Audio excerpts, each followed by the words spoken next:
यहाँ गर्वका साथ भन्न सक्छु त्यसलाई हाँसी हाँसी किस्तीमा आएको प्रधानमन्त्री पदलाई हाँसी हाँसी नमस्कार गरेको हो। मैले यसलाई असाध्यै धेरै गर्वको विषय बनाएको होइन, इतिहासको पानामा दर्ज मात्र गराउन खोजेको हो, किनकि यो आन्दोलनले यो मोमेन्टले कुरिरहेको थियो।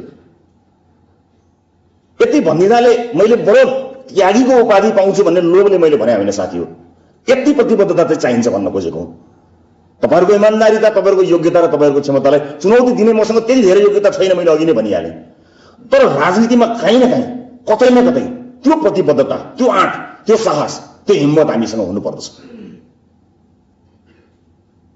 भोलि आउने चुनावमा यही हलमा भएका कयौं साथीहरूले कुनै कारणले टिकट पाउनु भएन भने सबभन्दा पहिला मलाई फेसबुकमा गाली गरेर निस्किने पनि हुनुहुन्छ होला भोलि, त्यस्तो पनि हुन सक्छ। तर त्यो धेरै हुन्छ कि भन्ने कुराले अलिकति सताउँछ मलाई। जसो तसो राजनीति त हाम्रो पोल्टामा आइपुग्यो। यसको अर्थ हाम्रो व्यक्तिगत लाभ र हाम्रो लाभमा देशको राजनीति प्रयोग नहोस्। मेरो चिन्ता यति मात्रै हो। म यहाँ गर्वका साथ भन्न सक्छु त्यसलाई हाँसी हाँसी किस्तीमा आए